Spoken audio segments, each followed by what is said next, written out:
겠습니다.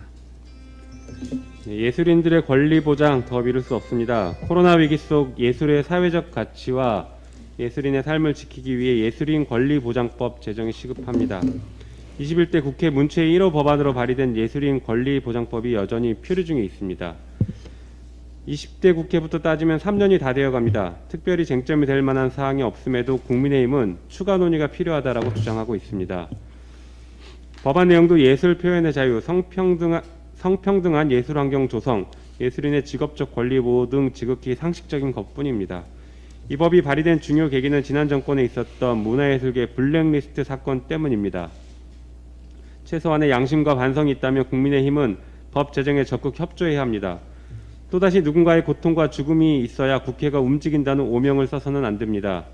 권력으로부터 검열당하지 않고 창작할 권리, 성폭력 없는 환경에서 안전하게 일할 권리는 예술인 이전의 인간으로서 당연히 누려야 할 기본권입니다. 문화예술인들은 예술인 권리보장법이 통과되길 간절히 바라고 있습니다. 민주당이 늦기 전에 답을 하도록 하겠습니다. 윤석열 전 검찰총장이 대검찰청 중앙수사부 이과장을 지내던 2011년 전후 삼부토건 조남욱 전 회장에게 수차례 골프 접대와 향응을 받은 정황이 나왔다는 보도가 오늘 있었습니다. 윤석열 측은 오보라고 즉각 반발했다라고도 하고 있습니다. 조남욱 전 회장이 2006년부터 2012년까지 윤 전 총장과 여러 차례 골프를 함께하고 그에게 명절 선물이나 만찬 등의 접대를 했다는 달력 기록과 선물 리스트가 확인이 됐습니다. 특수부들의 관점에서 보면 충분히 범죄 혐의가 있다라고 볼 수 있는 정황이 나온 것입니다.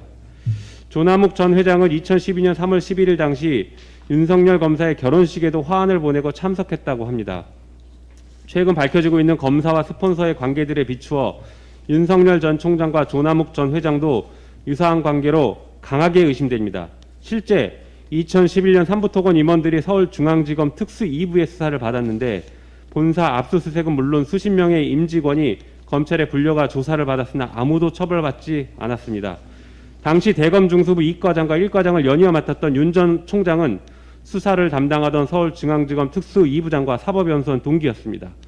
그리고 대검 중수부는 서울중앙지검 특수수사를 지휘하는 컨트롤 타워였습니다. 윤석열 전 총장이 말하는 공정과 정의가 이런 것이었습니까? 그래서 라임 사건 김봉현 회장으로부터 술접대를 받은 특수부 검사들도 받을 걸 받았다라고 생각하고 사과하겠다는 약속도 지키지 않고 있는 것 같습니다. 여기에서 멈추지 않고 최근에는 아크로비스타 전세권 설정 과정에서 삼성과 유착관계가 의심된다는 보도도 있었습니다. 윤석열 전 총장에 대한 금품 의혹이 눈덩이처럼 불어나고 있습니다. 배우자 김건희 씨의 코바나 콘텐츠 협찬 사건 역시 뇌물죄 의혹이 있습니다. 이쯤 되니 김학의 사건에서 건설업자 윤중천이 윤석열 검사를 알고 지냈다라고 한 말이 허언이 아니라 실제 어떤 유착관계가 있었던 것은 아닌지 의심이 됩니다.